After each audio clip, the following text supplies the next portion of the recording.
we say good evening, sim racing fans, and welcome to RaceSpot's continuing coverage of the 2024 Full Throttle Real Sim Racing Cup Series playoffs. Tonight, the round of 16 will come to a close, and the championship hopes for 4 will come to an end. And as always, happy that you're with us on a Monday night. We're alongside myself, Evan Pasoko, joined by Derek Watson in the RaceSpotTV booth. Our producer downstairs is Joshua Lee, and Derek, tonight is going to be a game of inches, and that's more than just a reference to the football game that's taking place in the infield here at Bristol, because once again, it'll be a field that is heavily dominated by playoff drivers almost exclusively, meaning that for those drivers who are close to the cut line for who's in and who's out, it's not going to be a lot of opportunities to make up points. No, not a lot at all. And look at this field here. In fact, I did a roster check earlier, Evan, and almost everybody is here. Matt Danson, number 16, the only driver I could not find in the session at the time, I believe. So a big battle's up ahead. Now, of course, Agna Phillip and Peter Irons have locked in by wins. So there's a lot of talk here just going to happen at the world's fastest half mile. And then those drivers on the cut line is where it gets interesting. First driver out, Steve Soa, needs to make up 3 points on Brandon Gass. That's easy math. Unless we're talking about race wins, it's a point per position. It gets a little bit more difficult, though, and Andrew Freenosh in a very unique position. I don't think anybody would have expected Freenosh to be 9 points out. Somebody who is a 4-time Cup Series champion. I think he's going to be the big name to look at. Davis likely in a must-win scenario as his gap sits at 17. But I'm curious, does Andrew Freenosh have one more Freenosh Classic left in him to keep his championship hopes alive? Yeah, of course, Andrew's won here at Bristol in different variants of the track, so we'll take a look at that later. But if you look at the schedule up ahead, I mean, this schedule doesn't get any easier as we go on. We'll talk about that and what rounds are up ahead in a little bit. But right now, we're on track, and here is Andrew Freenosh cranking around some laps here. This is live qualifying. Andrew is quickly around this half mile, working the bottom of the track, tracks it back out of the corners, down to the bottom again. And is trying his best here to see where he scores on the time. Second, 14.481 for Andrew Freenosh. That's his best lap of the afternoon. It bested anything that he did in practice a little bit earlier, but as you see the leaderboard, Cody Harris still top of the board right now. Freenosh at least in contention. Maverick Davis, he'll jump up. That'll be a top 4 spot. Papineau flashes up to P5. When you see those green flashes, those times adjust. Drivers get 2 laps each in this single car qualifying session. A little bit of work to do as Nieto jumps in tentatively to the number 11 spot. And what could Agna Phillip do? He had such a big starting advantage to kick off this round, started 50 points ahead of everybody else. He'd love to get out of the race win to get some more bonus points to start the round at 12. He'll have some work to do, though. He's at the tail end of the top 10. Yeah, lots of drivers have lots of stories here. And listen, we haven't talked yet about Bristol being a really dangerous racetrack. Things happen fast here. Wrecks form fast. They accordion backwards. There could be someone possibly today, Evan, who came into this race thinking they're comfortable, and their dreams and their car is literally crushed by a wreck here at Bristol. So take a look at the board. Only a couple cars left to turn. Actually, I was wrong, by the way, Evan. I said Matt Danson's not here. Matt Danson in at the last second. He is here in the server, so I think the full playoff field is here, and that would put Matt Danson completely 100% in a must-win scenario here as qualifying is almost over. Danson did not make a start in the previous 2 races this round in Atlanta or Watkins Glen, so he is in a must-win situation, and we figure that the likes of Maverick Davis also in a must-win situation. Points are still in the conversation for the likes of Soa and notably Freenosh, but those drivers will need a little bit of help. You take a look at our RSR race information tonight, 250 laps in Thunder Valley on the board. Halfway bonus points could be critical in deciding who's in and who's out. Those will be paid out at the end of lap number 100. 125. As always, fixed setups on all these cars. They have 4 additional tire sets available in the pits. And that pit window is what's interesting, 125 to 130 laps, meaning some drivers may opt to forego the bonus points, get the fresh tires sooner. But if you can get good track position at that midway point, it could be huge. One other thing, Derek, we've talked about is Bristol is not a racetrack where someone's likely going to luck into a win or luck into a good result. That was the wild card race at Atlanta's job. Bristol, to your point, is tough. You're going to have to fight incredibly aggressively for every single spot. Oh, yeah. This is a dogfight. This is just an all-out Pier 6 brawl for 250 laps, no matter what position you're in. And look at this in the past. A consistent name here. Agnell Phillip has won this race 3 times out of the 5 been here. Cody Harris won 1. Michael Laraya's won 1. So lots of different race winners and going there on that graphic. Well, I think our grid is ready, Evan. Let's see where everybody lines up for tonight's race.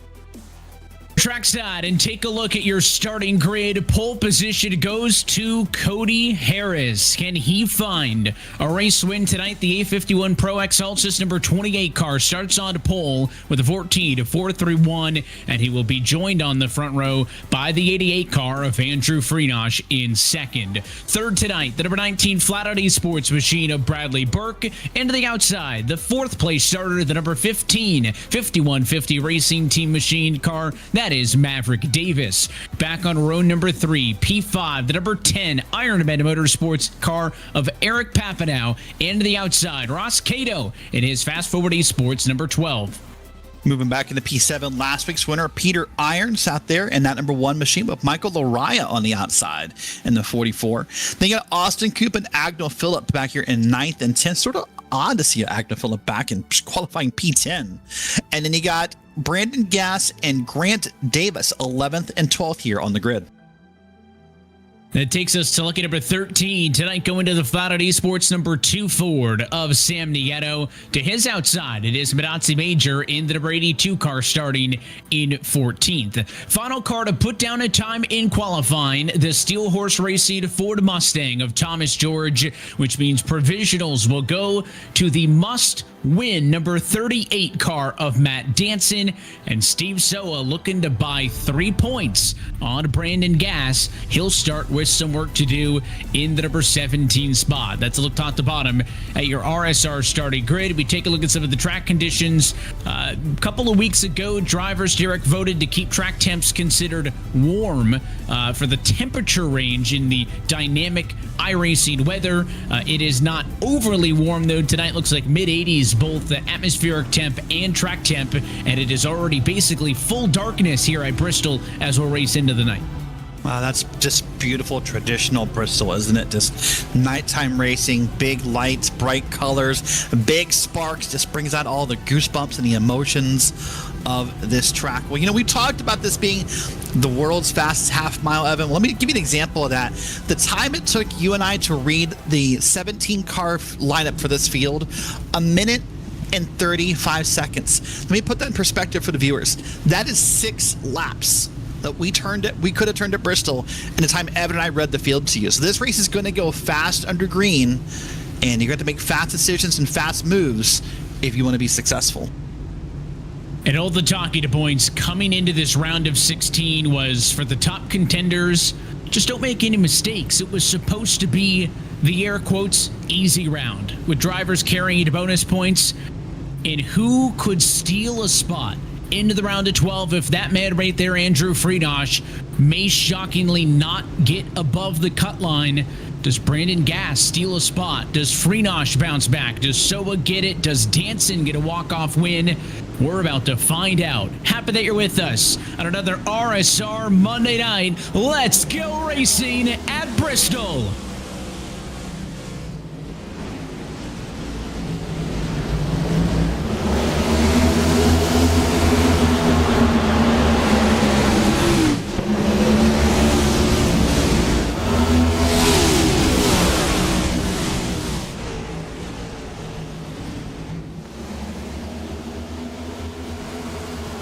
First lap's in the books, and Harris leads from pole. Freenosh second. It is Burke third. Davis fourth. No changes there. But Michael Araya up 3 spots from 8th as he climbs early to P5. Yeah, the Rise right in that high lane. The only one to do it so far. Up in that top shelf, Evan, where you sort of want to hide the Christmas presents almost up there in the top shelf. But riding up there all by himself. Most drivers on the bottom lane here. But this is a track that has multiple lanes that run throughout the race. So I don't know if there is a right or wrong lane as much as what you feel comfortable with. And we'll see if that lane changes over the course of this race as well. Look at the 44 of Michael Araya. He is on a blitz. Top side of the racetrack. Past Freenosh for second. Past Cody Harris for the race lead. Make it 7 spots gained. And an early race lead for the Sim Speed Shop machine of Michael Araya. Yeah, beautiful move there. Got some momentum and went on around. And now has that lead. And look at the small gap there between himself and Cody Harris. So Araya is feeling comfortable in this set. Now, Evan, we'll talk throughout the night about the lines of the track. I love this track for one reason. I don't know if it's the different fixed setups we get from iRacing or if it's just the weather changes or what happens. But most tracks that you and I load into, we sort of know the line of the track. We know it's top lane, bottom lane racetrack. Here, I think every time we come to Bristol, that line seems to move around a little bit. Yeah, we've seen that, of course, different race conditions, right? Daytime, nighttime races affect that as well. The amount of cars in this kind of new era of iRacing dynamic track means that line's going to move around as well. And it seems like with Araya, again, blitzing his way to the front of the field, that he is very clearly being more aggressive than others off of the jump. And if we were to see a long green flag run, you would expect to see the likes of Harris, Freenosh, and more chase him back down. But the 44 wanted to get track position early. That was of importance for him.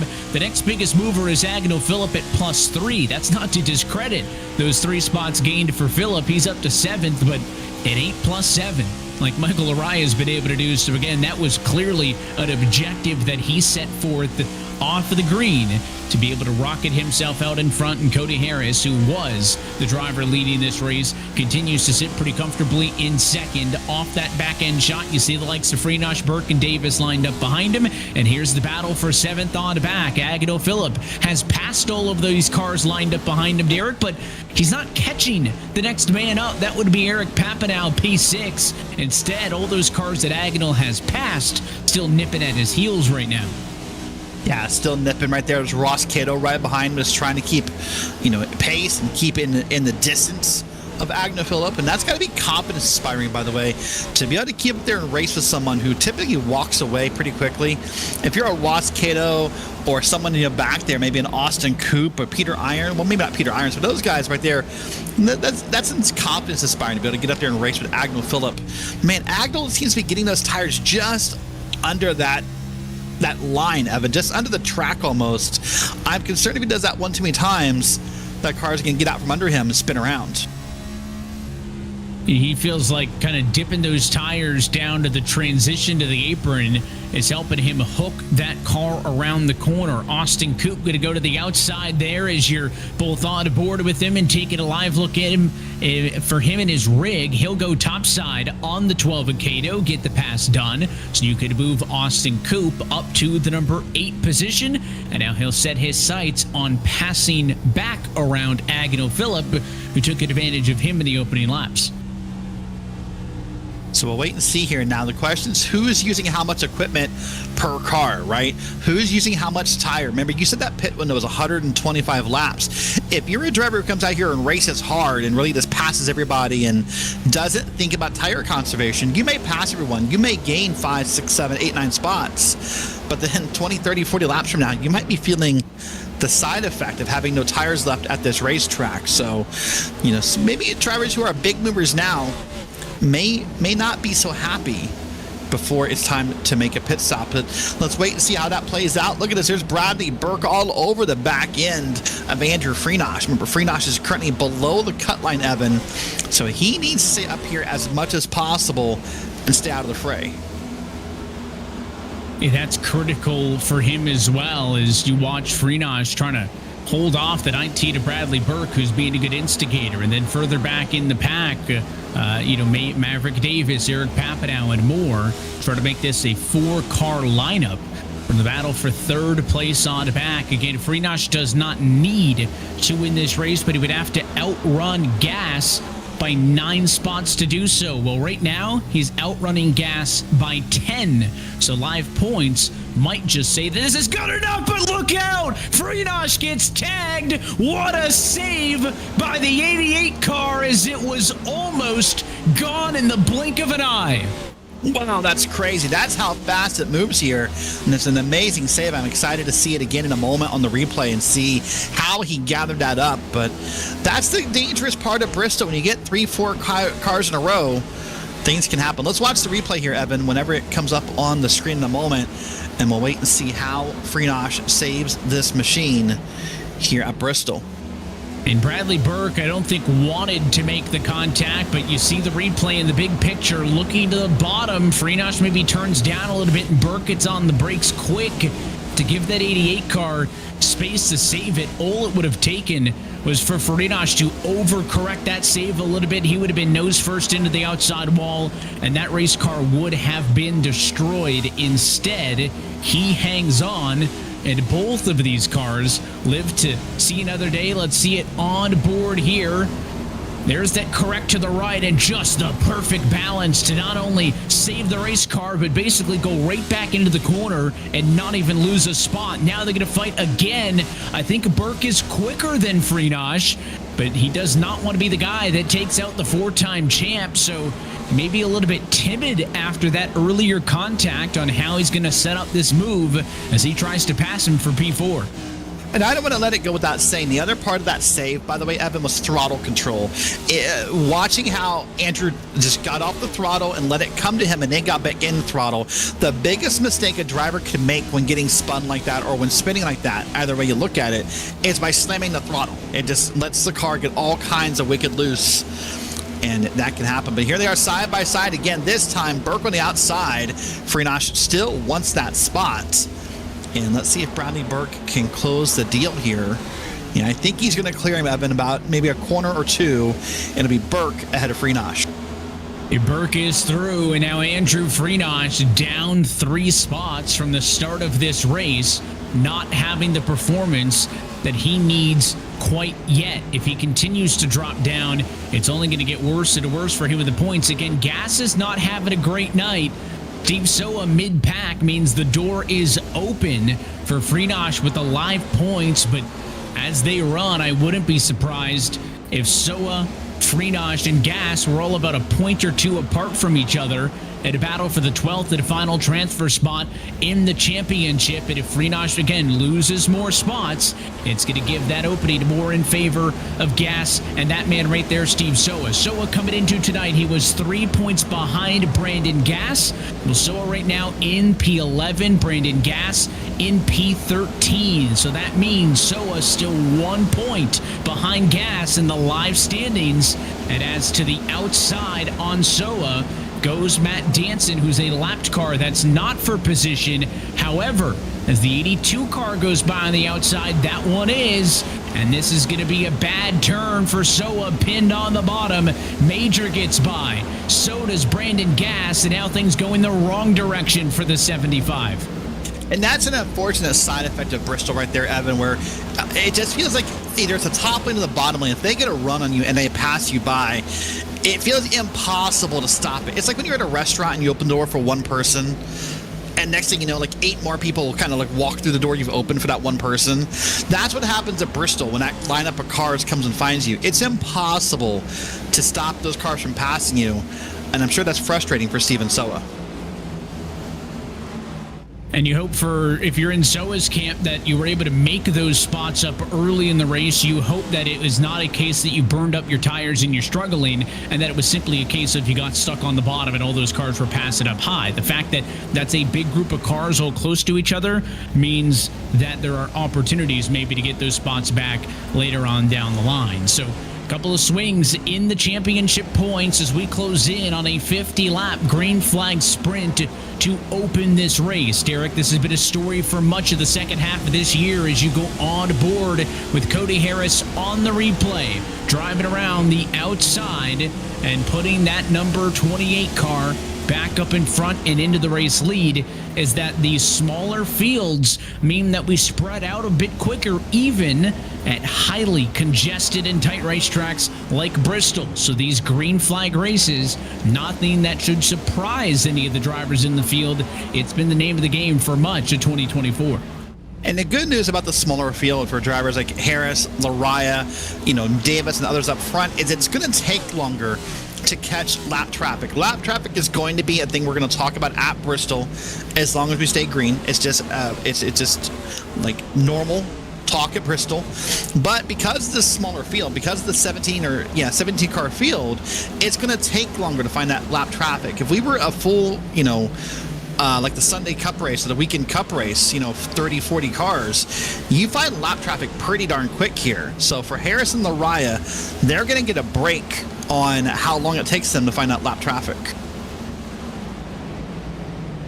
Watching that number 12 car of Ross Cato midfield right now. He is about a second off of Agnell Phillip up the road. Again, Agnell has kind of been stuck there in P7 for much of this race. After starting 10th, he jumped up pretty quickly. He is chipping away at the gap to Austin Coop, who would be the next car up. Remember, both Agnell Phillip and Peter Irons have already won races this round. Phillip at Atlanta, Irons at the Glen. They are both locked in to the round of 12, but that is not to say that they have nothing to fight for, because every race win in this round gives you a 5-point bonus to kick off the round of 12. So Agnell Phillip and Peter Irons both right now will start 5 points ahead of the rest of the field. We've seen the issues that Frinosh has had this round. Goes to show that even the very best can use every single point they can. So that is still why we'll expect that number 94 and the 1 cars to fight for the race win here tonight, is those valuable bonus points. Well, another reason to want to win here, Evan, you and I have joked throughout the season and had real talk throughout the season about how in RSR this year, in the Full Throttle series, we're kind of going through eras, right? We had the Agnell Phillip era, we had the Peter Irons era, we had Cody Harris come out and dominate for a bit. And so I think that momentum of winning is important because it sort of sets up your own little era or your empire or your age or whatever you want to call it. And so winning here is still important for everybody. Man, Cody Harris just went up top that lap, way up top, and is still trying to get around Michael Lariah, and Lariah is closing quickly. Lariah wants to get back up into the top spot. Remember, he charged to the race lead after starting way back in position number 8, led 33 consecutive laps, and now Cody Harris has gone back up front. But the good news for the 44 is it doesn't seem like the wheels are falling off, but maybe certainly on the back foot. And now, is it Maverick Davis's turn? Is it Bradley Burke's turn to turn up the wick? We've seen the 15 and the 19 be around the top 5 for much, if not all, of this race, but they haven't really challenged for a top 2 spot quite yet. Let's see if Burke and Davis can do it, or are they going to end up fighting for third first, because the 19 is on the move. Davis sees it coming, though, and almost all of the passes up front tonight have been from the outside lane. So Davis parked the bus. He went to the outside lane, kind of dared Burke to try to pass him on the bottom, and the 19 didn't go for it. You can see Burke really wants to get to the outside of the 15, and he'll do it that time through. Burke's got the preferred lane. He'll make the pass and drive through to P3. This is crazy to me, by the way, as a longtime NASCAR fan and a real fan of Bristol. To think that we're passing on the outside of Bristol speaks to all the work they've done here at the track as far as resurfacing and planning and setups and lines and everything. Because, for a long time, my memories of Bristol, Evan, involved everyone just kind of bumping and running to open up that bottom lane and just sort of choo-chooing your way around the track. So the fact we're passing up top, my goodness, that got close for a second between Davis and Frinosh. But the fact we're passing up top, it's still maybe surprising is a strong word, but weird to me. But here's a pass on the bottom up for the lead, by the way. Man, Lariah shot it in there and then backed out of it. I thought Lariah was going to be the first person tonight to pass on the bottom for a moment there. It just seems like it's going to be really hard to make that pass down low. Now, maybe that changes at lap 160, but at least at lap 60, the inside line just does not have that bite needed at least yet. And that's why Harris can kind of just run exactly like he is up on the outside line. And it's up to Michael Araya if he really wants to eat up at that race car to make the pass now. Is it worth it? Kind of a cat and mouse game amongst those leaders. Briefly mentioned that Matt Danson was 3 laps down, and we talked off at the top that he is in a must-win situation. Well, Danson did not load into the session in time to make the grid. That car started from pit road. That's why Danson is 3 laps down, has work conflicts and whatnot that it makes it difficult for him to make every single race. That's why in part that he missed Atlanta and the Glen. But as 3 laps down, it's going to be awfully hard for Danson to get back into this race. He would need a handful of cautions as the lucky dog to instantly get some laps back, Derek, and those odds are going to get even worse in a handful of laps here when Steve Soa P16 gets lapped by the leaders, because then of course Soa would then be in the lucky dog spot, not Danson, and that would even make it even less likely for the 38 car. Yeah, I was going to say before Soa got lapped right here as he seems on the bottom, just stick to the bottom and let Harris and Larai and others go around. I start to say, well, he can get the one lucky dog at lap 125 when the caution comes out, but you're right. At least as of right now, Steven Soa has claimed that title from him, and we'll see how that goes. Now, something you mentioned earlier, the dynamic track features of iRacing. They've been around for about a year now, maybe a little bit more. And basically it says that to a certain point, a driver can sort of drive in a line here at a racetrack. It takes time. It's not instant. Typically, you probably need more than one driver to do it, I would say. But I noticed in the back of my mind, Evan, that Lariah is committed to that bottom lane around the corner. I'm wondering if he's sort of just, writing his own ending to this book, fulfilling his own prophecy, if you will, by making that bottom lane work when he needs it later. Yeah, we'll see if he can keep at it and just kind of will that into existence and prepare himself if that lane opens up for it to be the place to be. 3-car race with Harris, Lariah, and Burke all separated by less than half a second. In fourth, watching on, Maverick Davis just now getting passed by Andrew Freenosh for that position. So Davis dropping down after being all the way up in the number 3 spot. Remember, we said Maverick Davis likely needs to win this race. He's got 11 top 10s on the season. That is inside of the top 8 for the most top 10s on the year. So you'd think, all right, if he's a top 8 car on top 10 finishes, he should be able to get to the round of 12, right? But that's where the limited amount of cars come into play. This has been such a cutthroat round of 16 compared to years past that Maverick Davis likely needing to win this race. He's lost 2 spots in the last few laps, back down to P5, but just keep an eye on that 15 car as we will continue watching this battle for the race lead. And again, Harris, it looks like he's under fire, but I think the 28 relatively comfortable as long as he has that car on the outside. Yeah, for now at least, he's comfortable on the outside. He's seen Lariah again working that bottom lane, and I think he's just trying to rubber it in. It may not work, but we're going to find out later. But I think it's worth mentioning, by the way, Evan, we're still a number of laps away from it. We're still working in the 70s for lap counts. But remember, I would think for drivers who are towards the back of the point standings tonight, a Freenosh, maybe a Maverick Davis, maybe a Brandon Gass and Steven Soa. You mentioned in the pre-race about how some drivers may not want to pit or wait to pit when the yellow comes out for the halfway points. I'm curious what kind of chess games get played with pit stops here. Who wants to pit early? Who wants to pit late? Who wants the points? Or who thinks they're in a must-win scenario? We're going to find all that out in a little bit. That's going to all come to us naturally and see what happens. Speaking of Brandon Gass, there he is, currently racing with Thomas George back here in the field just at the start-finish line. And Brandon Gass, of course, trying to keep good on the points to Andrew Freenosh and others. Yeah, Freenosh is the big question mark for Gass because Gass and Soa came into tonight 3 points apart. Gass is outrunning Soa. If he can do that, there is no way that Steven Soa can leapfrog him.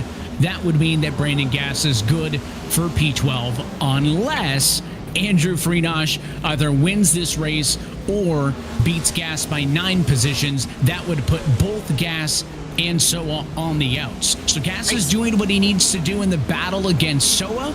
currently losing the battle against Freenosh. And Steve Soa, guys, on pit road. Early trip down for the driver of the number 75 car, and it's going to put him multiple laps down as he blends back out onto the racing surface. I'm showing already 4 laps down for Soa, possibly a 2-stop strategy decision.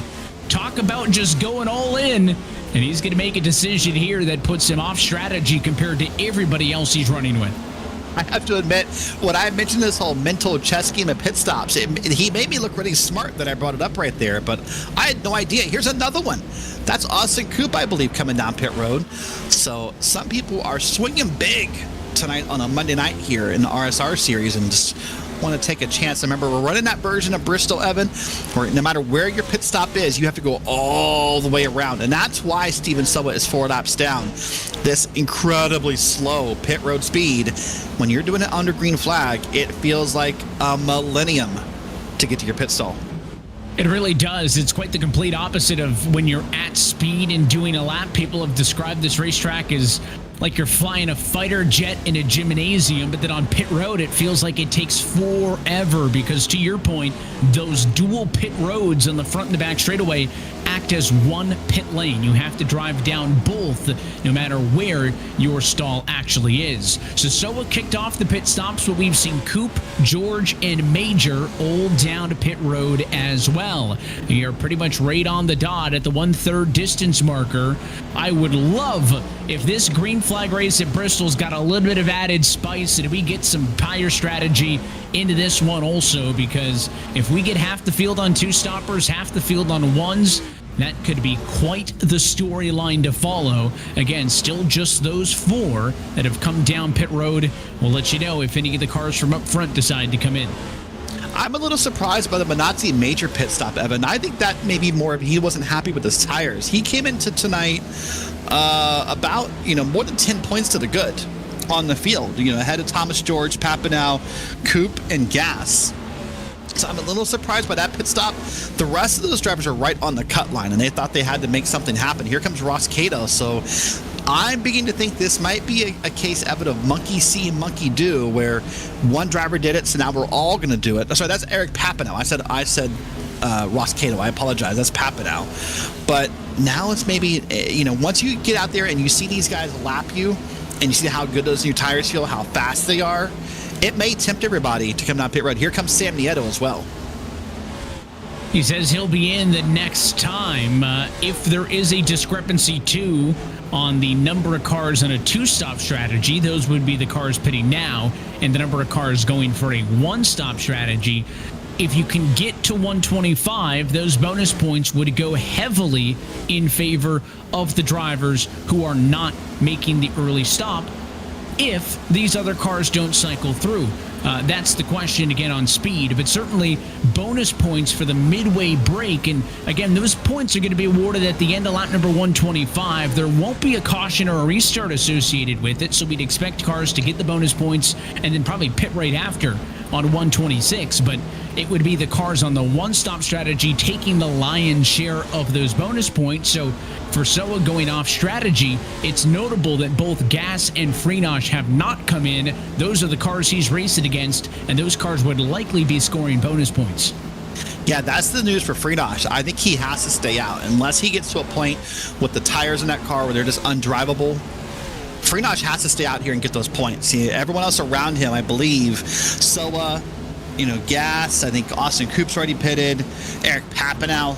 So Freenosh is really in, pardon the pun, the driver's seat, the catbird seat, if you will, of an opportunity to make up lots of points that he needs here. You see him on track with a big gap behind him to other cars, and even a bit of gap in front of me. He's got a little bit of time before he catches Michael Laraya. So it's kind of odd to think someone at Bristol's is running laps with a little bit of space. And this race turns into a bit of a waiting game now as we see, is there anybody else going to come down for the 2-stop strategy? Coop was the first one to do it. He's all the way back up to P11 on the racetrack, but again, it's 2 laps down. He'd have to get a whole lap made up on Grant Davis. That's not impossible, so Coop may even still score a bonus point or 2.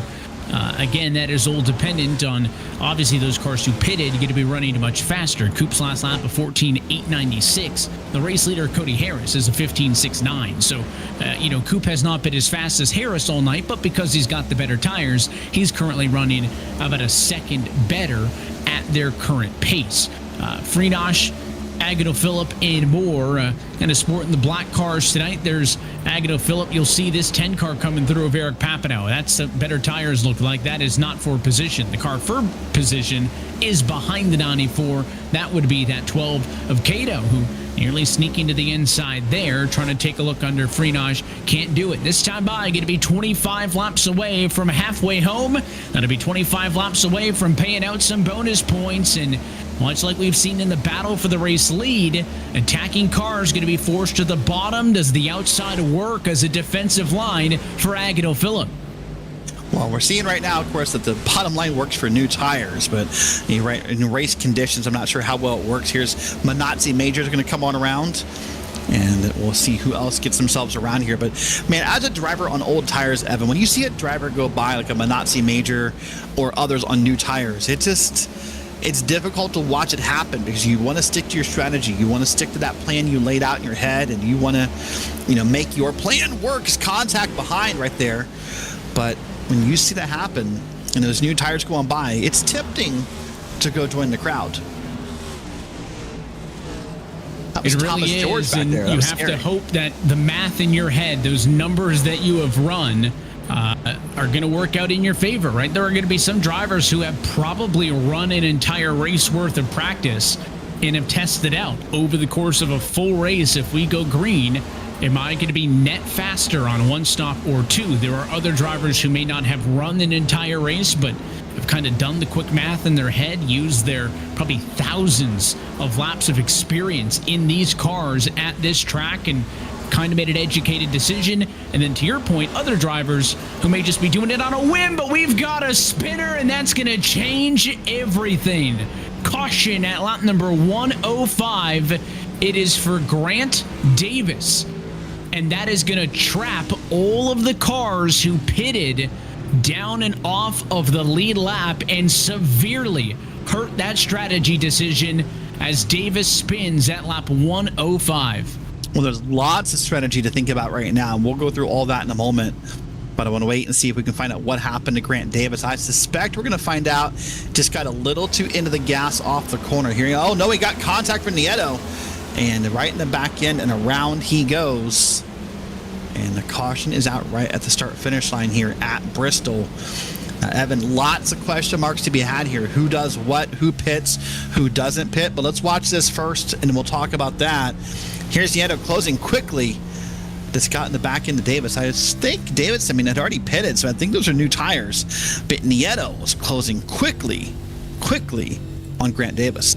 Yeah, Davis, the lowest running car who hadn't pitted, and it did look like from that perspective, from the two car, there might have been a gap underneath him, and it may have closed a little bit. But to your point, quickly closing in, you got to think that when somebody's 2-3 seconds faster a lap, the onus is on the faster car to make sure that that pass is made cleanly, even if Davis was parked kind of in between two lanes. So race leaders down pit road. Cody Harris going to go into his stall. You see Freenosh pull alongside, and then the 19 of Burke into pit stall number 3. These drivers are going to get their service that they were hoping to get in about 15 laps time. It's going to be 4 tires that are fuel for everybody. Harris first off.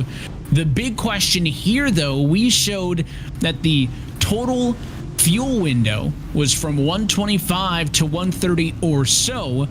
Derek, we're going to be lining up with a restart with just about 140 to go. We may not have enough fuel to go the distance, and if this goes green, could spark quite the battle of fuel saving. Yeah, that may be the story to follow. You're right, and see how that happens and who does what. I was curious to see how many of the lapped cars, by the way, we're going to stay out and get their lap back. I believe Austin Coop was the beneficiary of the lucky dog, so he's now scored 1 lap down. It would have went to Grant Davis, I believe, but of course Davis being involved in the caution disqualifies him from that ability. But with all the top cars pitting, if I was in one of those lap down cars, hey, if I have to pit again regardless, I might as well stay out here, get the wave around, get a lap back, and see, you know, what kind of luck I can hope for later. Maybe another caution helps level the field, or who knows.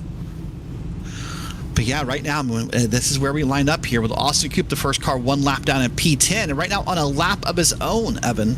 So assuming nothing weird happens in the next, you know, 15, 20-ish laps, Austin Coop is kind of guaranteed P10 on the board. He does, and we'll see if there are any late changes, but lights on top of the pace car. Also looks like nobody claiming responsibility for that incident, so that one will go to a post-race review. Remember, if you are found at cause of a caution and don't claim it to avoid an EOL penalty, there is a 5-point penalty in the standings. That could make things interesting depending on where the blame is assigned to either the 2 or the 24. But it is going to be a sprint to bonus points and the halfway point. Green flag back in the air. Harris launches out in front.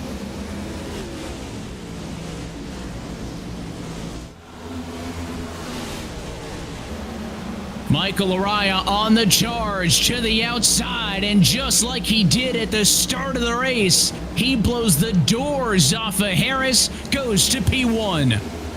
And this restart might be bad news for Cody Harris. Remember, Laraya got out front early on the initial start, and then Cody Harris ran him back down. But 1, 2, 3, almost 4 cars are about to pass Cody Harris this time. Let's see who can get where. But look at this pass for second, Evan. That is Freenosh and Phillip, almost side by side.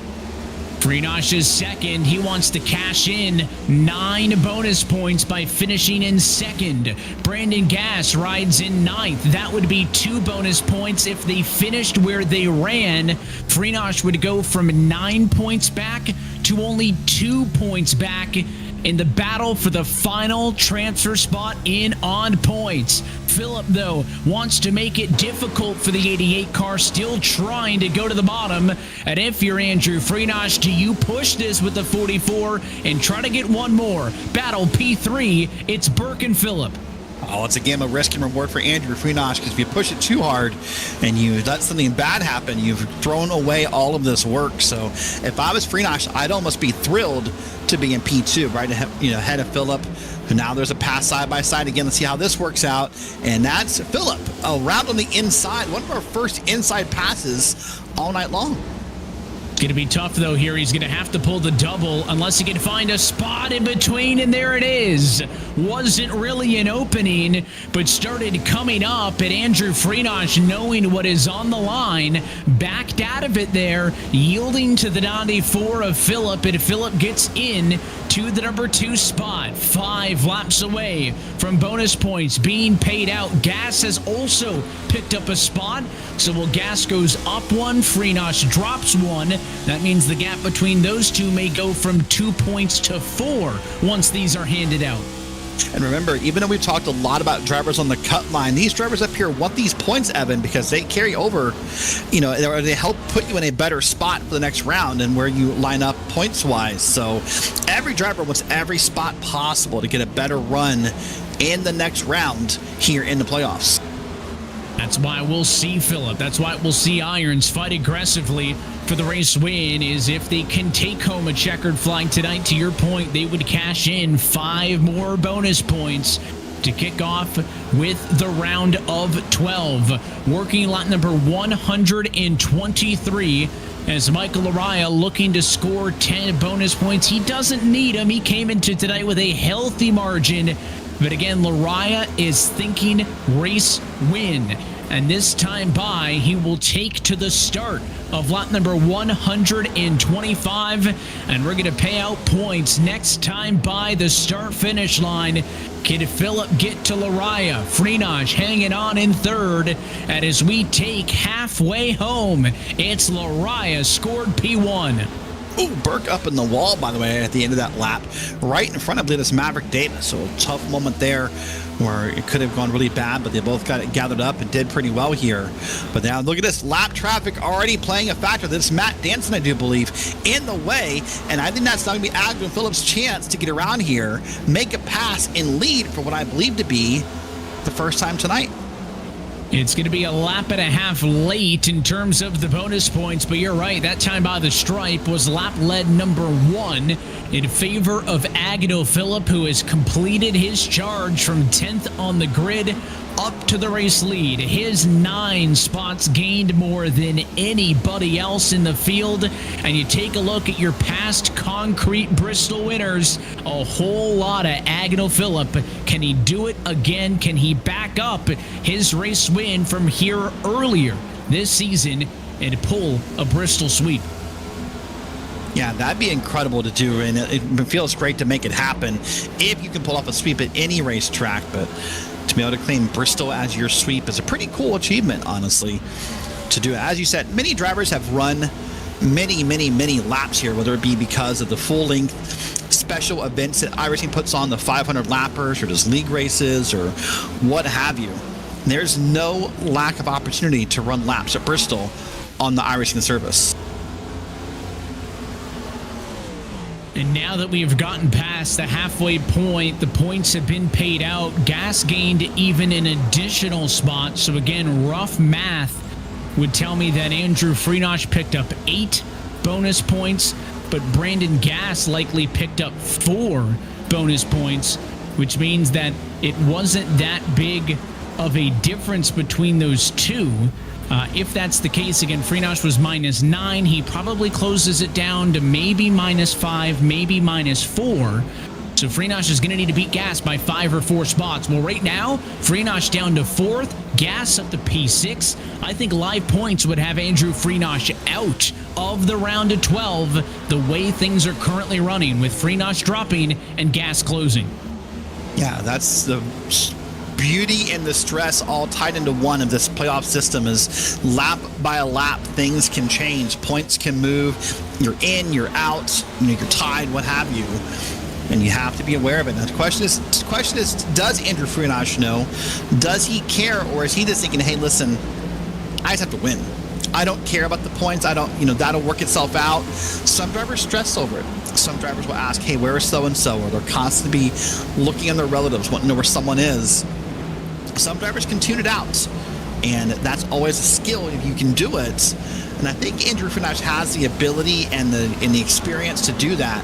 Just tune it out, run your race, maybe go win, and let it all just, the math is the math. You can't stress over it, Well, you talk about the experience that Andrew Freenosh has had, and that has come here at the Bristol Motor Speedway, both on the concrete track and on the dirt version of Bristol Motor Speedway, as we go into the RSR Vault here at the world's fastest half-mile racetrack at Bristol. And it was back in 2021 on March 29th where RSR ran its first ever dirt race in series history right here in Thunder Valley. Andrew Freenosh would go on to lead 124 of the 125 laps in the feature race that week to take home the checkered flag over the likes of Trevor Trago, Jeremy Miller, Eric Stanford, and Kyle Trudell. Just part of the long list of accomplishments that Andrew Freenosh has in this Full Throttle Cup Series. Man, when you watch that video and you see dirt laid down on Bristol, either you miss it or somehow you're stoked that it's not there. There's no middle ground. No, there's no middle ground, right? Either I'm stoked it's not there. But I have plenty of friends across the service who are sad it's not there. But whew, that brought up some nightmare memories seeing dirt laid down at Bristol. And it wasn't that long ago. Modern times, though, 2024, get back to 2 races on the concrete here at Bristol. And Agnew Phillip looking to pull a double. We haven't been able to talk about the Bristol double in some time. Didn't really feel the same when one was on dirt and one was on the concrete. Watching the 44 car on the bottom, it's the unmistakable orange and blue colors of the Sim Speed Shop car of Michael Araya. He has led 47 laps, went to the race late early off of the restart, got passed back by Agnew Phillip, and is trying to keep in touch, closing in on 100 laps to go. Remember, everybody came down pit road under the most recent yellow, except, I believe, for Papanowniano and Major, who decided to get a lap back after losing those based on the timing of the yellow. Those cars have been out there for 50, 60-something laps since they last got fuel. No doubt they are going to need fuel before they get to the end. But for these leaders, trying to push 141 laps on fuel to the end, that's kind of where this conversation will naturally lead, is can they go that far? We don't know. We haven't had a sample size of that many laps yet in this race. Yeah, I suspect everybody pits again. I don't think anyone's going to make it. I mean, everyone's pushing pretty hard here. If you look at your last lap times by, for example, your leaders, Agnew filled up 15.317, 15.277 for Lariah, 2.95 for Bradley Burke. No one's backing up their lap times here, so I don't think anyone's at fuel saving. I think everyone's racing as if there's one more stop to go. Now, the difference will be how long is the stop. That's where Coop, Nieto, and Major will all sort of suffer in that category. They're going to need to sit on pit road longer waiting for fuel than everyone who pitted under the caution. See right there, I mean, all the way up to the outside wall as Cody Harris tries to hold off the 20 of Brandon Gass, but it has been all gas for the 20 car as a lady. Charged through the field, made this pass on the 28 car, and now Harris maybe getting physical. Remember, this bottom lane has been almost universally unable to make this pass all night long, and you see it there. Even when he pinches up, even when he gives him a little bit of the door in the corner, the top side gets the run down the banking, and it gives it so much more momentum, and it is an uphill battle, pun intended, for Cody Harris, as he just can't do it on the bottom. Man, oh man, Olivia Newton-John, eat your heart out, because they just got physical for about 4 or 5 laps there. And you're right, that top lane still works. I thought for sure maybe Harris was going to bump him enough to kind of unsettle the car and make the pass on the bottom. It was sort of a new version of bump and run, I thought. But no, you're right. Cody Harris still did not get that pass completed. And just got it there with a little bit of help of traffic. That 15 of Maverick Davis went low when Gass tried to pass him on the bottom, checked it up, and it kind of gifted a spot to Harris. And now Harris going to get to the outside of Maverick Davis. And after seemingly being defeated, that battle for P6 is going to go all the way in favor of Harris as he'll climb to P5. 2 spots gained in 2 laps. What a turnaround for Harris. Yeah, what a great run. He seems to have found a little bit of momentum. Maybe he saved more tires than the drivers around him, and he's starting to kind of take advantage of that. But that's how fast things can change at Bristol in just a blink of an eye. You can find yourself ahead or behind of where you thought you were. So right now, Cody Harris up in P5. Got Freenosh, Burke, Lariah, and Phillip up ahead of him here. Yeah, we were watching a picture-in-picture, that exciting battle for 5th on back, the battle for the race lead. They've all been ongoing. The Ted of Eric Papanow enters the conversation. He just pitted. Remember, he was one of the drivers I had mentioned didn't pit under the yellow to get a lap back or 2. So he's got better tires. Even with better tires, a little bit sketchy, making the moves on the bottom, but he will unlap himself. So he'll go from 6 laps down to 5 laps down, and did so while being minimally intrusive on the fight for the race win. But Lariah has closed back in. He was hot out of the gates. Phillip took it back, and now the 44 car wants to go back to the top of the mountain. Can we see Lariah get this top spot back from Phillip? Inside now of 90 laps to go at Bristol. And you made the point when we were talking grid, that these lap times, 15.5 seconds or so, they are going to rifle off super quickly if we continue at this pace. Now, Steve Soa, by the way, down slow on the bottom of the track, then just letting some cars by, not wanting to be in the way. I don't think we mentioned this, by the way. If we did, I apologize for repeating what Evan said. Matt Danson has called it a night. So Matt Danson is no longer a win and in for the playoffs. That spot is open for someone to take. Matt Danson has parked it and called it a night here at Bristol Motor Speedway. And again, it was kind of over before it even started for Matt Danson. Just missed the grid. Ended up starting this race 3 laps down, and it was really all over once the first car that wasn't him lost a lap, because he lost the benefit of being the lucky dog again. He would have needed likely at least 3 caution flags to be able to get those laps back. We've only had 1 total tonight. Now there's a handful of cars, even half the field off of the lead lap. So just wasn't in the cards for Danson tonight. Again, if he was able to make the start at the Glen a week ago, could have been a good opportunity for one of the greatest road course racers that this series has ever seen. But unfortunately, Matt Danson's RSR career will end without a Cup Series champion, it seems. Of course, he's done it on the Winter Series side of things and has been oh so close here in the NASCAR Cup Series cars, but it will end in the round of 16. Maybe some people don't pit at all. I don't know. I mean, let's take a look at Brandon Gass here. So he's going to put him currently 3 laps down from that pit stop. And again, rough math. 8 bonus points at halfway for Freenosh, 4 for Gass. So a 4-point difference, and Freenosh was 9 points back, so they have a 5-point spread as they run. Freenosh is 4th, Gass falls to 11th. That is a 7-position difference. That means Freenosh would be in by 2 as they currently run, but Gass has better tires, may pass back Davis, may pass back Nieto, who are on the same lap as him, so there is still a scenario where Freenosh could make it the distance, but Gass passing other lap down cars might just have enough of a buffer to beat Freenosh in the standings. That is all hinging on if Freenosh stays P4, because if Freenosh gets up to this 3-way battle up front, that's a whole different story, because Lariah and Harris going at it for the race lead, while Burke and Freenosh battle behind for P3. Yeah, and if Freenosh can clear up Burke, he will quickly catch this group here, because side-by-side battles, as we know, typically slow down both cars. Lariah up the hill there. But everyone's got it side-by-side and cleaned up here. And Maverick Davis is sort of in the worst spot, Evan, because he now needs to make a decision on which car he thinks passes. They're going to 3 wide. Maverick Davis 3 wide on the bottom. That is incredible and gutsy. It's a clean word for that. And look who is on the bottom of it too, Brandon Gass, who's the person who pitted and needs to make up spots ASAP. So the 20 had to be careful on instigating, making passes, needs to get the benefit of the fresh tires, but can't cause the yellow, because we're almost all in agreement that a caution flag would hurt his quest. Gass has passed Davis. He's back up into the number 9 spot.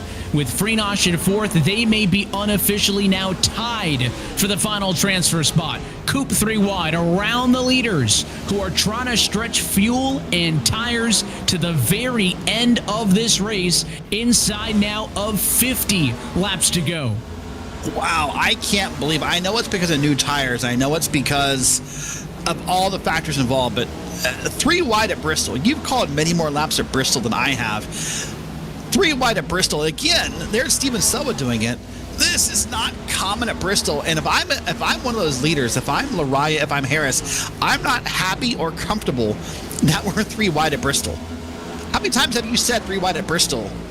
Not many, I assume. As many times as we have tonight, but again, it's not always the 3 wide for position, which makes it that much more interesting. It's almost more dangerous when it involves a lap down car who's way faster. Where did the one and only yellow flag we've seen tonight come from? A faster car passing a slower car with a huge closing rate. That is kind of what makes that 3 wide even more dangerous, as if it wasn't already sketchy enough at a racetrack as tight as this. Lariah's been able to get ahead of Harris. He's established control as the leader. This battle for 3rd continues on, and much like when they went side by side for the race lead and it allowed the cars behind them to catch up, this battle between Burke and Freenosh has been hurting the 2 of them. They have been losing time to Lariah and Harris as they've been on each other's door.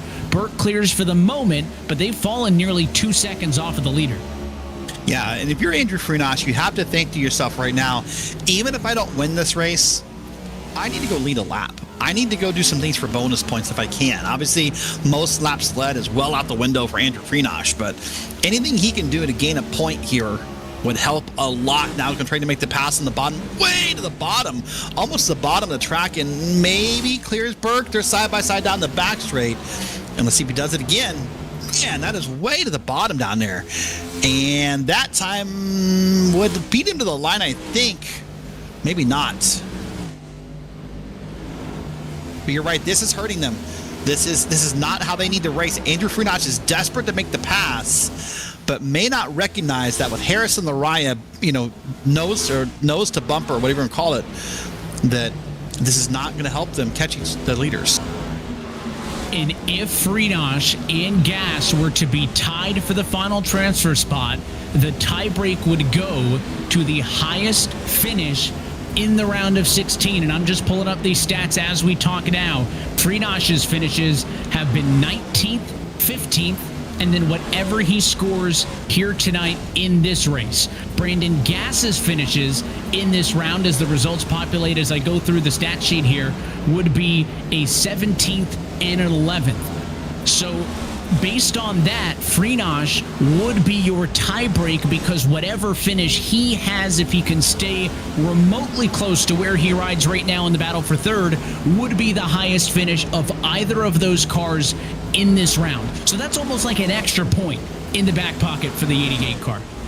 Yeah, once again, it makes me wonder if Friedosh is even caring about all that, or if he's just decided to drive it out and wait and see what happens. Friedosh did, of course, make that pass finally on Burke. But here's your race leaders, Michael Lariah, Cody Harris. Not that many laps left, Evan. About 34 laps on the board is where we stand. And these drivers right here are just kind of being patient for the moment, waiting to see who can pass one another, or if that pass is necessary. The question in my head, Evan, and you know these guys a little better than I do from history and experience, do you believe Cody Harris would use the bump and run on Michael Lariah?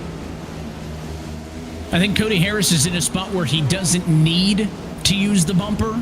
And if you're hoping to win a championship, I don't know if you need to make an unnecessary enemy when that does not help you as you run right now. And look at this, two battles encroaching on themselves. Battle for the race lead and a battle with cars 2 laps down for position number 8. That 20 car, a Gas, struggling to clear Harris and Lariah. He will, but Brandon Gas was closing in on Maverick Davis for position. Now, he got held up getting around those leaders. That's going to cost Gas some time. But again, if Gas could get that spot from Davis, it would be 1 more point in favor of the 20. That pass on Davis could be the difference between Gas being in or out of the next round of the championship. Again, all these point scenarios, hypothetical, unofficial. We'll have the official numbers as soon as we can removed from the checkered flag, but it is that close. It could be 1 spot. That could be the difference. And color me surprised. Here's the other thing to think about. With that pass that Davis and Gas just made on the leaders, they are now 1 lap down. So right now, if that pesky caution flag were to fly, actually Agnew Phillip is the first car 1 lap down, but Davis and Gas are quickly running him down. Could they put themselves in a spot to be the lucky dog? What if Gas gets back on the lead lap after that pit stop? That would be almost unheard of at Bristol, to get that many laps back and find yourself on the lead lap after pitting under green. Agnew Phillip, after losing that lap, has gone a lap down. That will give the lucky dog spot to Maverick Davis. That will also likely give a position on the racetrack to both of these cars. Here goes Brandon Gas to the inside. He gets around Maverick Davis. That's 1 spot gained. It'll be 2 spots gained as they pass the stationary Agnew Phillip on pit road. A huge 2-position swing in favor of Brandon Gas.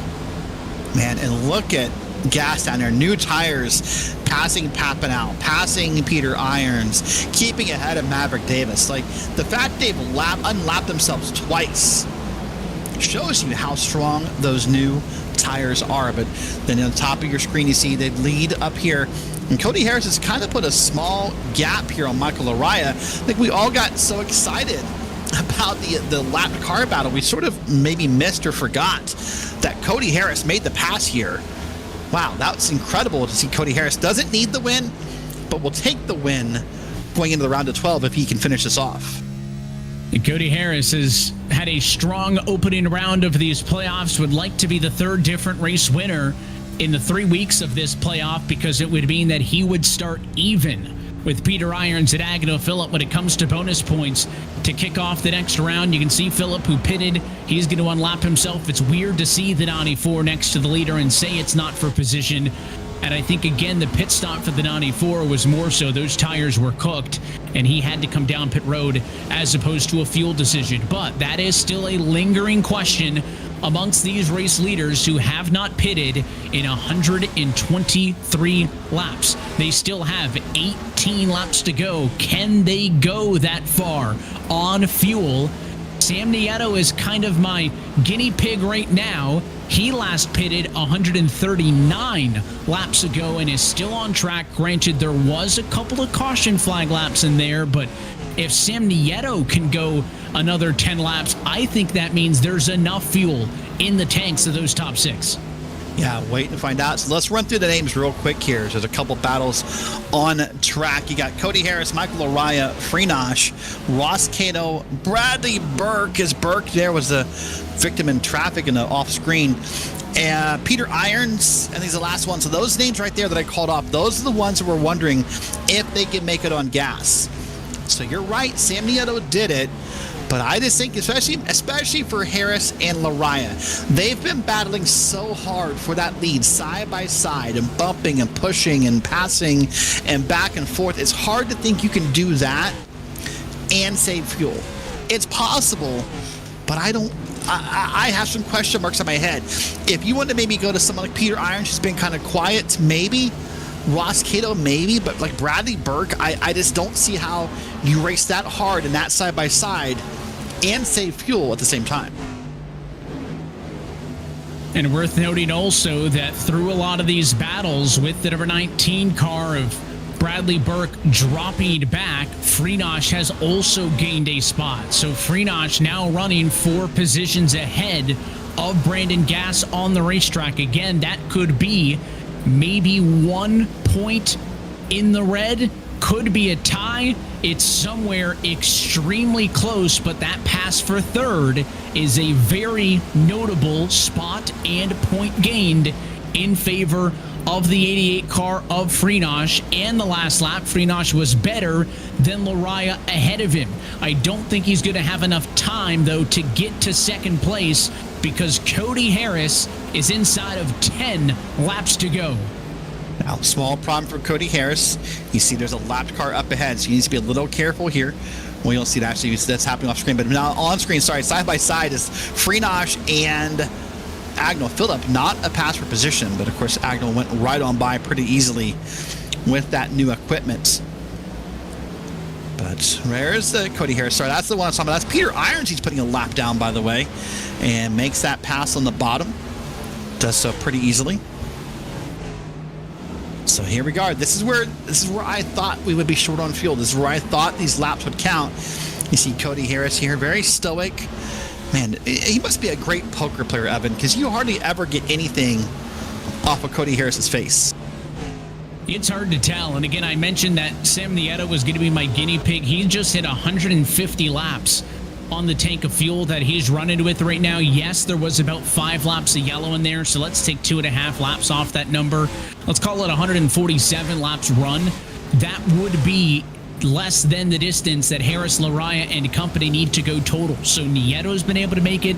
I think that means with any necessary saving, these cars are all going to be able to make it to the end of the race at their current base. Here comes, though, Ross Cato. Andrew Freenosh absolutely cannot afford to lose another spot, and the 12 is putting late pressure on the 4-time champion. And Freenosh needs to block with everything he has inside him. He needs to keep Cato behind him. He needs to make sure that's not a pass that happens here. As you said, right now, those points totals are tight on the cut line. And here's Brandon Gass. He's also the other side of that battle. But here they are now. You got Freenosh up top trying to hold off Ross Cato. And you got I think that's Peter Irons up ahead. There's 3 wide. That's a pass Brandon for Gass. Position. Gass just got 2 more spots. He's all the way up to position number 5. That might make anything that the 88 car does null and void with those 2 passes by Brandon Gass. And that's just a heartbreaker for Andrew Freenosh, one of the best in RSR history now, struggling on life support for his playoff hopes.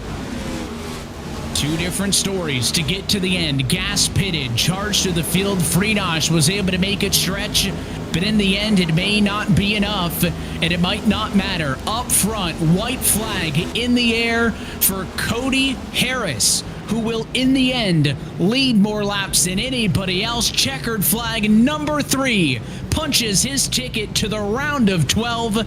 Cody Harris is back in Full Throttle Cup Series victory lane. Well, great job by Harris. Just got out front and really had a strong run all night long, stayed up front, and won here at the Coliseum. We'll wait and see as Cody Harris does a couple of burnouts as he lets the traffic go by first. And this is a track that's kind of hard to do a burnout on, Evan, because you can hit a wall pretty easily. And there are still cars finishing the lap behind him, so he's going to wait a little bit for them to drive on by. It is the 16th win of the season for the A51 Pro X Altus Alliance, and it is the 3rd of the year for Cody Harris.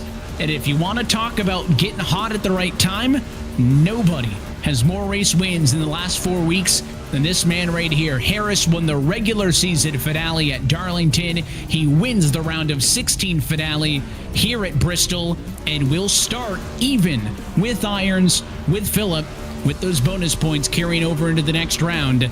Is this 28 car making a case to be the 3rd man in that championship conversation? Let's take a look at your full race results. It is all playoff drivers inside of the top 10. And again, Harris did not need to win this race to get into the round of 12. He would have done that on points anyways, but the win does allow him to secure bonus points. That's big. I'm going to skip through, but Freenosh in 3rd. That's a good night for that driver. Scored bonus points, gets 3rd, but we followed this battle for the final 100 laps. Brandon Gass goes from 9th to 5th on the fresh tires and after the pit stop, and maybe, just maybe, did enough to hold Freenosh off. We will wait for the official points tally, but that is my big takeaway from those top 10. Yeah, there are a couple of big takeaways here. We looked back into the 11th, Sam Nieto, Eric Papanow, Manazzi Major, a few laps down, had to pit right before the end of the race. Soa, and then Davis, George, and Danson, I believe, all did not finish this race. So that's a look top to bottom at your RSR race results. And Evan, lots of stories, lots of math, lots of spreadsheets are cooking right now, but I think it's time we catch up with our race winner. Indeed we will. We're going to go trackside and talk with Cody Harris, who is your race winner tonight at iRacing's virtual Bristol Motor Speedway. And Cody, congratulations. You didn't need to win it, but you sure wanted to. You lead 110 laps, and it will help because you'll get some bonus points headed into the round of 12. Yeah, I always get around this track good. I think I won here a couple years ago. It's all about, it kind of, in my mind, reminds me of how I drive Darlington a little bit, just taking care of the tires. Like on that second run there, they all took off from me. I ended up like 5 seconds back, but I just had a lap time in mind that I wanted to hit, that I knew would make, because that was going to be a longer run if it went green than the first run. So I just wanted to make sure I kept the right front tire on it, and it paid off on the end. But it was a lot of fun battling up through there, racing up through there, and lap traffic made it tricky at times, but it was a fun race. Tell us about this one. You start up front, but we see some guys get real aggressive off the bat. I mean, Michael kind of came out of the gates hot, went to the race lead early. You kind of reeled him back in. I think we all knew this race was going to have a lot of green flag action, including a very long run to the end on fuel and tires. So how did you manage that when it seemed like all night, whether you were first or you were challenging, there was a battle for the race lead somewhere? Yeah, just wanted to make sure that I was, like I said, I had my lap time set in mind, kind of at different points in the run where I wanted to be, and then just not getting too caught up in the battles and overheating the tires, because that's part of it too, just getting them too hot. And then just trying to position my car right, and I knew if I could get out front at the right time and have the cleaner, I could manage from there, where I was comfortable at when I wanted to be on the high side later into the run, when it seemed like it helped the car. I think at the start of the run, it was kind of hard on the tires to be on the top, but as the run went, it started to help the car turn, and you'd get too tight on the bottom. So I just kind of ran my own rates no matter what was going on around me, and hoping that it would pay off. So you continue on your march to this championship, and with championship in mind, I would think that the round of 16 was never too much of a concern or a worry for you. You look to the next 3 on deck: Kansas, Talladega, the Roval at the Charlotte Motor Speedway. What is different about that round than the one that you just went through? I guess there are some similarities. You've got another Atlanta's kind of super speedway, so we have that again. We have another road course, which I usually go well at. And then Kansas is kind of its own unique track. The top is kind of dominant there versus a lot of 1.5 miles. So, but you can also run all over the place there on certain points of a run. But usually it seems like the top comes in there. So I think that'll be the most challenging next race at Kansas. Get a decent finish there. Hope we come out of Talladega unscathed, and then have a good run at the Roval. We look forward to seeing what the round of 12 has in store. Cody, congratulations on the race win, and congratulations on advancing through. Thank you very much. Thank you, guys. It's race winner tonight from Bristol. If you're joining us waiting on championship results, those are still being confirmed. We will let you know the official standings at the end of this round of 16 as soon as we finish with post-race interviews. And on that note, we'll continue talking with your top finishers. Michael Araya came home second tonight. He's with Derek. Well, caught up with the driver who, Evan, I think is pretty responsible for about 90% of the rubber laid down in the bottom lane of the turns at Bristol. Michael, you seemed insistent on making that bottom lane work tonight. Yeah, going into this race, I didn't get the number of practice laps that I wanted, and so I kind of just went in here with the same mentality and thought process of what I learned during the spring Bristol race, where the right front wear was just insane, and so my thought process was I have to run the bottom as long as I can just to save that right front, especially before we got to our first green flag pit stop while the track was fairly green. And that's what I stuck to. Though, as you saw later in the race, the middle and top line definitely had more speed, but I was at least versatile tonight and make both of those lines work. So you led some laps tonight, and ultimately you gave up the lead to Cody Harris towards the end of the race. Looking back on it, is there anything you could have done different to hold Cody off, or was he just the dominant car? Well, the funny thing was I was just talking to Agnell, and I thought that they were just pulling a tag team where Agnell was going to block the top line and then Cody shoot under. But come to find out, even though it looked that way, Agnell blew his right front tire, and so he had nowhere to go but just get the car right up to the top. And we also had a number of lap cars on much fresher tires shooting underneath Cody and I there. So it was just very tough and unfortunate circumstance. I think in hindsight, I would have just shot the middle, learning what happened to Agnell, and then get right back to the top as soon as I could and just see how long I could hold off Cody from that point. Even with, if I pulled that move, it was going to be still a very tall task. Cody had much better tires. He was very smart about laying back there in the beginning of the run and saving his stuff, even though I went for some stage points there. But he had ultimately the winning move of just kind of laying back and saving his stuff. But even before that point in the race, he had the best long run car. I was very happy to at least, keep within visual contact with him all night.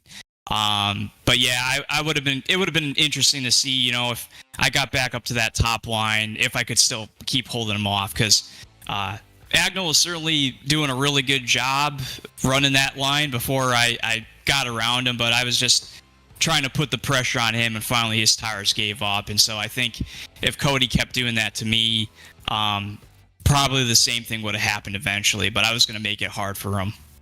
Well, as of this moment, points are unofficial, but you came into tonight 5th in points. So unless it's like the worst officiating scandal in history, you're likely making the round to 12. So we got Kansas, Dega, and the Roval up next. Which of those tracks is Michael Araya most likely to win and lock his way into the next round of 8? Into the round of 8.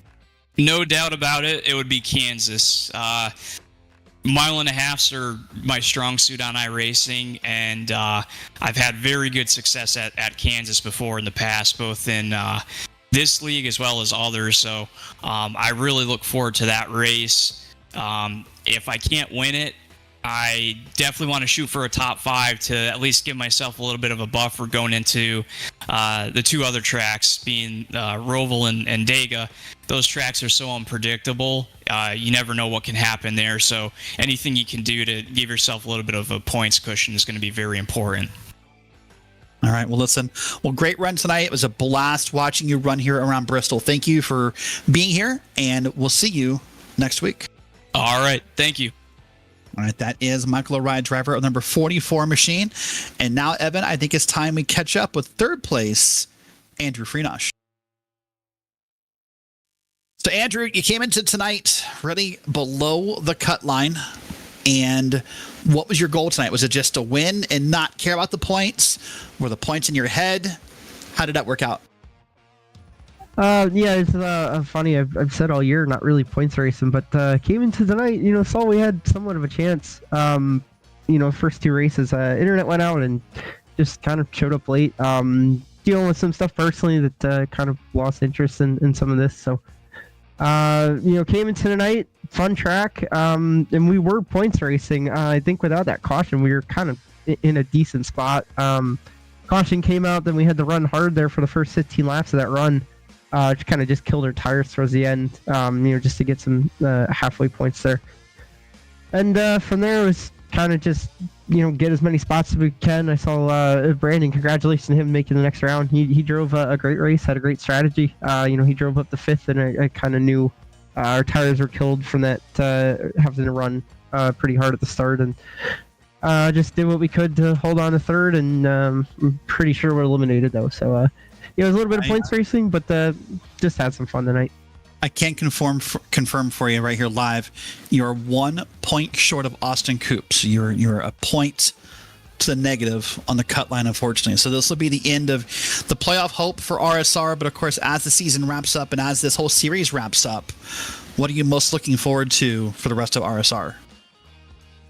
Like I said, probably 3 weeks ago now, I'm just here to enjoy it. Have memories at these tracks. I did my fair share of winning way back in the day, if anybody can believe it. So just running with these guys, it's something I really enjoy. It's kind of the only thing that's kept me on iRacing for a while, is racing these guys. Agnell and Cody and just everybody. I've enjoyed my time here so much. Had a lot of success, but it's the people that make this league so special, and Evan, for all you do putting it on. So I'm just trying to enjoy the last few races we have left, and from there, I don't know what the future is, at least with me and iRacing, but just enjoying Monday nights while we have it still. Well, Andrew, we of course you don't know maybe yet, but in the broadcast, if you watch it back, you'll see we showed the vault race where you were successful back in 2021 at Dirt here at Bristol. So maybe not making the playoffs this year, but you've been a very talented RSR driver, and we're looking forward to seeing next week at Kansas. Thanks so much, guys. Have a great week. Just want to say thanks to the fans too for watching all they do, and like I said, all these drivers in the league, and you guys for putting on the broadcast. Always love watching it back. All right. Well, thank you, Andrew, and we'll see you soon. Well, Evan, as we sort of hinted with that interview with Andrew, the points are official. Here they are, and Freenosh just 1 point out of Austin Coop for that last transfer spot. We knew it was going to be tight between Gas and Freenosh, but poor races for Papineau, George, and Coop made it closer than I think anybody could have imagined. We knew Danson was out, of course, DNFing this race.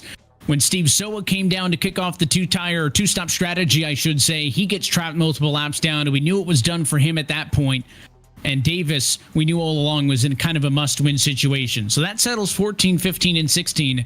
But it was one single point that keeps Andrew Freenosh from advancing to the round of 12. His hope for a 5th RSR championship will officially come to an end. Austin Coop in by 1 point. Thomas George in by 2 points. In both Brandon Gass and Eric Papineau advancing only by 3. Nieto good by 5. Major good by 7. We had been saying all round long that this was going to come down to single digits here, single digits there. Do you get a bonus point for a lap led? Do you get halfway bonus points? And that came to fruition in one of the tightest cutoff battles we have ever seen. Yeah, it's heartbreaking when you're in that spot, but listen, it's not going to any easier. You said it, Kansas, Dega, and the Roval. Dega and the Roval back-to-back could break some hearts in the round of 12 as we look ahead to that next graphic. And, well, we kick it off in 1 week time, Evan. Kansas is our first race in the round of 12.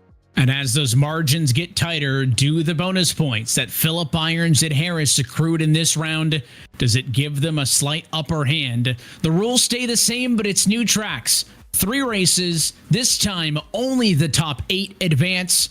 Oh, and as always, win and you're in. The round of 12 starts in 1 week's time.